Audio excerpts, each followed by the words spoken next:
δρόμενο της Περπερούνας. Η Περπερούνα, η Περπερού, η Πυρπυρού, η Πυρπυρούνα, η Βερβερίτσα, η Ντόντουλους, ανάλογα με το γλωσσικό ιδίωμα της περιοχής, είναι ένα πανελλήνιο πανάρχιο έθιμο για την καταπολέμηση της ξηρασίας και της ανομβρίας. Πρόκειται για ένα είδος δέησης που γινόταν παλαιότερα, προκειμένου οι ανοιξιάτικες βροχές να βοηθήσουν τη γενοβλαστήση. Το έθιμο κανονικά γινόταν τον Οκτώβρη, αλλά επαναλαμβάνονταν τον Μάρτιο ή τον Απρίλιο. Όταν δεν έβρεχε σε διάφορες περιοχές της χώρας κινδύνευαν να χαθούν οι ξωτικές από την ξηρασία, οι κάτοικοι θα πήγαιναν στην εκκλησία να κάνουν παράκληση ή θα έκαναν μια περπερούνα. Μαζεύονταν λοιπόν οι κοπέλες, διάλεγαν ένα κοριτσάκι, φτωχό ή ορφανό για να το λυπάται ο Θεός, το έντυναν με το άσπρο φόρεμα και το στόλιζαν με λουλούδια και πρασινάδα για να πρασινίσει ο τόπος, σαν την Περπερούνα. Έπαιρναν ένα-δύο δοχεία με νερό και μια φούντα με χορτάρια και γυρνούσαν το χωριό τραγουδώντας σε ρυθμό 7-8.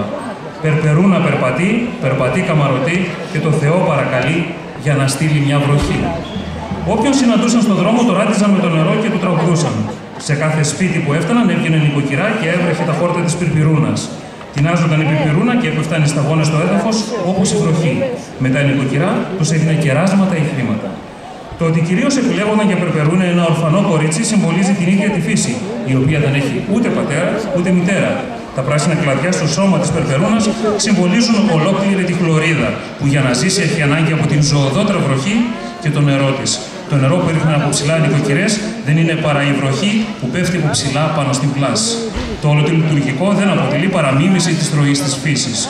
Τη βυζαντινή καταγωγή του εθήμου και την βαθύτερη σχέση του με την Εκκλησία μαρτυρεί το γεγονός ότι η Περπερούνα συνήθως δεν ξεπερνάει τα όρια της Ορθοδοξίας στην νοτιοανατολική Ευρώπη. Η ετυμολογική ρίζα της Περπερούνας ανάγεται πιθανώς στο υπέρπερα, ή πιο λαϊκά πέρπερα, ένα χρυσό νόμισμα των Βυζαντινών. Η παρουσίαση του δρομένου της Πυρπυρούνας θα γίνει από τα παιδικά τμήματα του Συλλόγου Ευρυτών Ρόδοπης.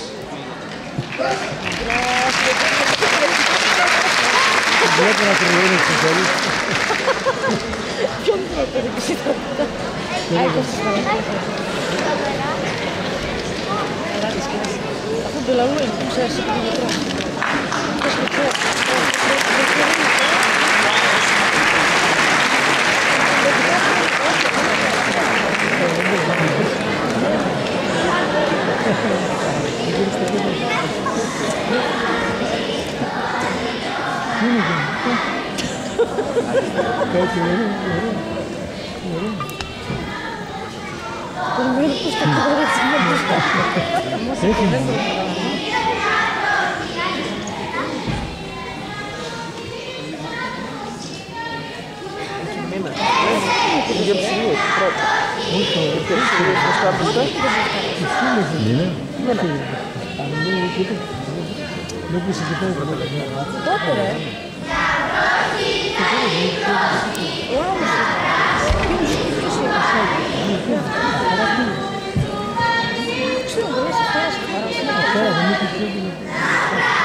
Maria,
Περνάμε στο Σύλλογο Ευρυτών του νομού Καβάλας.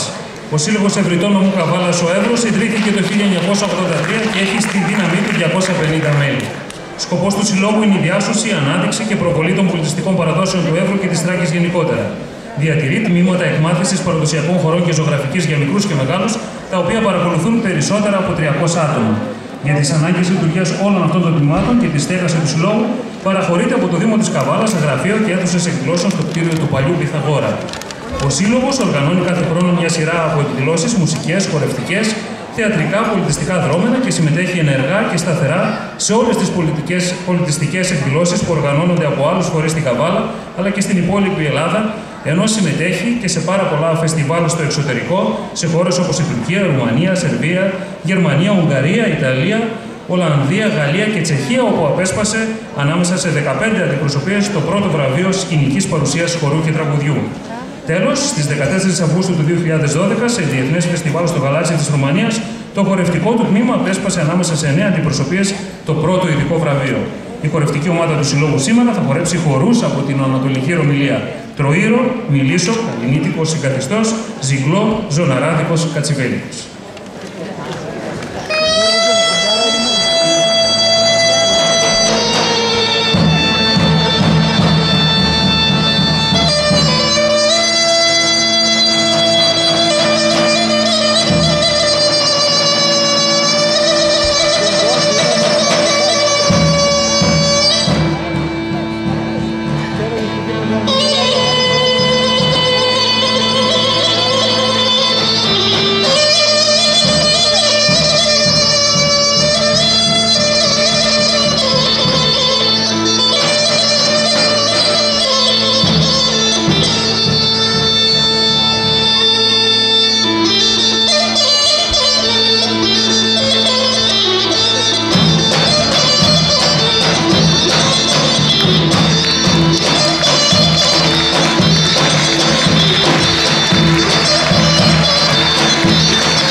Ευχαριστούμε πολύ τους ιδρύτες της Καβάλας και συνεχίζουμε με το δρόμενο νυχτέρια και μασάλια.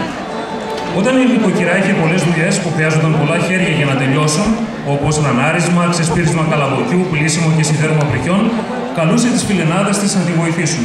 Τις φίλευε το μεσημέρι και όταν τέλειωνε η δουλειά νυχτέρευαν. Τα νυχτέρια συνηθίζονταν το χειμώνα, όπου οι νύχτες ήταν ατέλειωτες και οι δουλειές περίσσευαν. Κάθονταν σταυροπόδια γύρω στην κάμαρα και δούλευαν. Η γυναικεία συντροφιά διασκέδαζε ταυτόχρονα με τη δουλειά, με διάφορα αστεία, τραγούδια και φυσικά το απαραίτητο κουτσομπολιό για αλατοπίπερ. Κατά διαστήματα έκαναν διάλειμμα και έτρωγαν ψημένα κάστανα στη σπούρνη του τζακιού. Η οικοδέσποινα πρόσφερνε και ξερά οπορικά όπως μήλα, δαμάσκηνα και σίκα, που τα ξέραναν στον ήλιο το καλοκαίρι και τα φύλαγε για τέτοιες περιπτώσεις.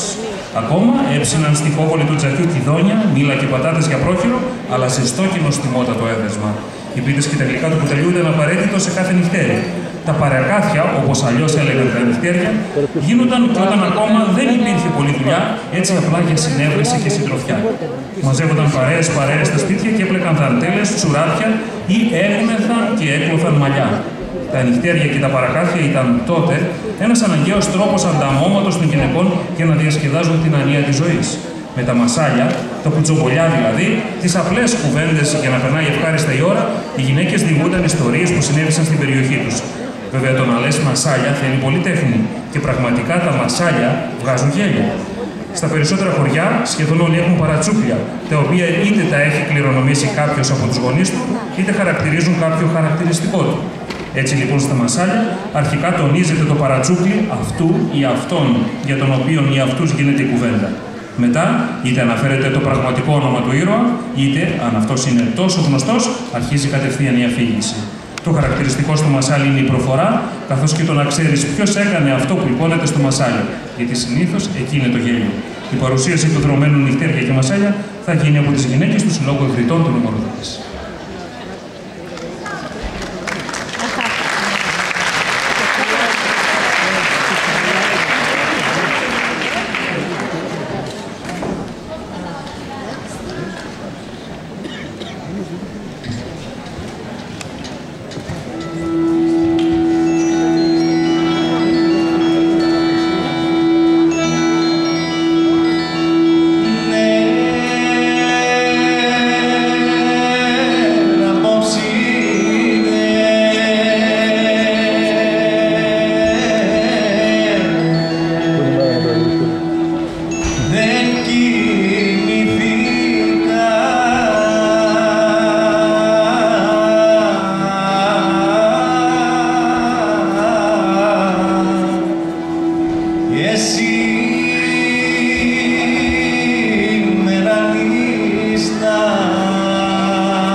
Πάει η μάνα του μπαχτσί, πάει και αυτή από πύρης, και τα τουζέλια και ρωτάει η μάνα.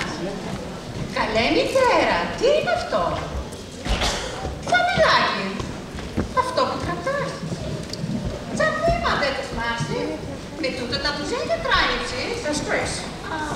Και πάει σ' αυτή, σπατάει τζάπα. Ναι, είναι στο πατσάτε. Καλά, τι έκαμε. Και λέει τώρα, στου διάβολου να πας παλιότσαπα. Άντε, λέει η μάνας τώρα, νύφκησε, πως λέει. Αυτά έκανε. Να πεις και σε δεν τώρα. Τι μου ξέρεις, πράγμα να πάρω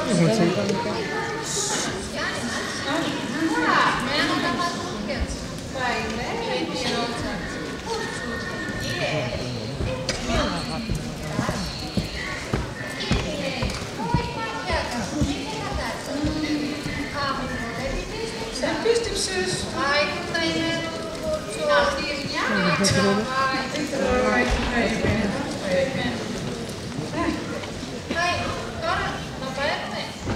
Γιατί να πάει αυτή.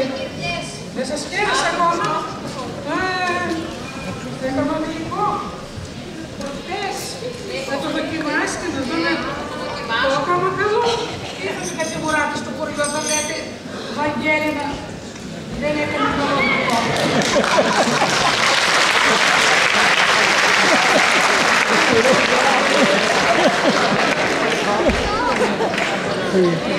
Καλό είναι. Να σας την πω. Να είσαι καλά, να είστε καλά. Να είσαι καλά και του χρόνου. Και του χρόνου, άμα έχει κηδονιά και δόνια, θα κάνουμε το χρόνο.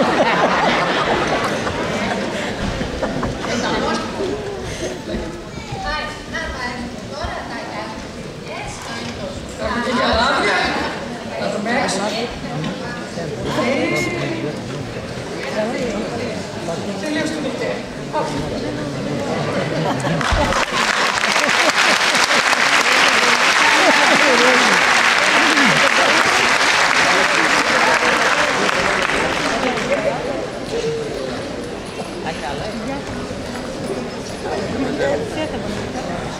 Και τώρα η ώρα του Συλλόγου Ευρυτών Νομού Δράμας. Ο Σύλλογος Ευρυτών Νομού Δράμας ο Εύρος ιδρύθηκε το 2006 ύστερα από απέτηση των ευρυτών που ρίζωσαν στη φιλόξενη δράμα. Αριθμοί πάνω από 300 μέλη που συμμετέχουν ενεργά και δραστήρια στη δραμηνή κοινωνία. Σκοπός του Συλλόγου είναι να προβάλλει τις ιδιαιτερότητες, τον πολιτισμό, την ιστορία, τα ήθη έθιμα του Εύρου, να διατηρήσει αναλύωτους τους δεσμούς των μελών του με τον τόπο καταγωγής τους και να δημιουργήσει τη γέφυρα σύνδεσης της δραμηνής κοινωνίας με τον Εύρο.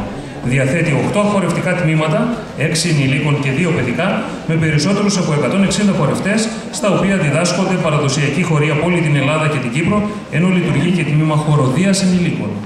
Ο Σύλλογος Ευρυτών Νομού Δράμας ο Εύρος, από τα πρώτα του βήματα, έχει αναδειχθεί και καταξιωθεί μέσα από τις δραστηριότητές του. Διαθέτει μια πλούσια αιματιοθήκη με παραδοσιακές φορεσιές του Εύρου και της Μακεδονίας, οργανώνει κάθε χρόνο ομιλίες και καλλιτεχνικές εκθέσεις, διοργανώνει εκδρομές εκπαιδευτικού περιεχομένου στην Ελλάδα και το εξωτερικό, συμμετέχει με το χορευτικό του τμήμα και το τμήμα της χοροδίας σε διάφορες πολιτιστικές εκδηλώσεις στην Ελλάδα, ενώ έχει εκπροσωπήσει την χώρα μας σε φεστιβάλ παραδοσιακών χωρών στο εξωτερικό με μεγάλη επιτυχία. Η χορευτική ομάδα του Συλλόγου σήμερα θα μας παρουσιάσει χορούς που αφορούν στον ευρύτικο γάμο. Στον Εύρο, ο γάμος ήταν και είναι ένα πολύ σημαντικό κοινωνικό γεγονός, όχι μόνο για τις οικογένειες του γαμπρού και της νύφης, αλλά και για ολόκληρο το χωριό. Οι προετοιμασίες του γάμου διαρκούσαν μια εβδομάδα και το μυστήριο τελούνταν την Κυριακή μετά τη Θεία Λειτουργία. Παραμονή του γάμου συνήθισαν να κάνουν το έθιμο της γύκνας, χαρακτηριστικά του οποίου θα δούμε σήμερα. Στο σπίτι του γαμπρού, τα παλικάρια θα δίνανε το γαμπρό που πατούσε σε ένα μεγάλο σκηνή και συνοδεία των οργάνων και χορεύοντας το πήγαιναν στο σπίτι της νύφης. Η νύφη βγαίνοντας στο κατέφλι, ενώ έπαιζαν τα όργανα, έριχνε στον κόσμο που ήταν συγκεντρωμένο σε ένα μήλο. Αν το έπιανε άντρας, τότε το πρώτο παιδί του ζευγαριού θα ήταν αγόρι. Αν το έπιανε γυναίκα, θα ήταν κορίτσι. Η νύφη επέστρεφε στο δωμάτιό της και τα κορίτσια έκλειναν την πόρτα μέχρι ο γαμπρός να δώσει ένα χρηματικό ποσό. Αυτό ήταν το λεγόμενο πούλημα της νύφης. Την έπιανε μετά την νύφη ο γαμπρός αγκαζέ και περπατούσαν μέχρι την εκκλησία. Μπροστά τους χόρευαν παλικάρια και κοπέλες, χορούς συγκαθιστούς και μαντιλάτους, κρατώντας σκούπα, καθρέφτες και άλλα αντικείμενα που συμβόλιζαν την καθαριότητα της νύφης, την ομορφιά και τον πλούτο της. Όλα φυσικά προϋπέθεταν την αγάπη και τον έρωτα του ζευγαριού. Σήμερα θα δούμε τους χορούς Κασαπιά, Μπαϊντούσκα, Γύκνα, Ζωναράδικο, το τραγούδι αποχαιρετισμού της νύφης και Μαντιλάκι.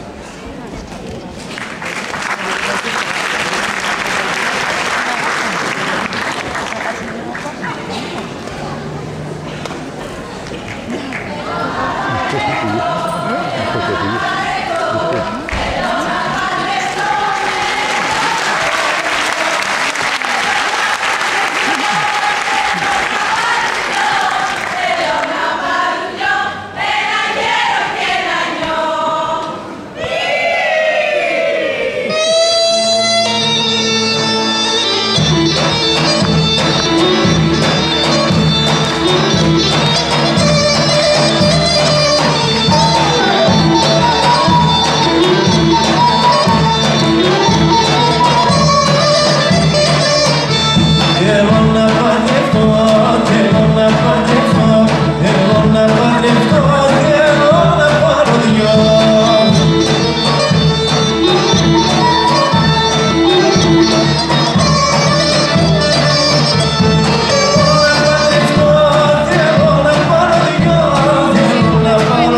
γέρο στη δουλειά, το γέρο στη δουλειά, το γέρο στη δουλειά.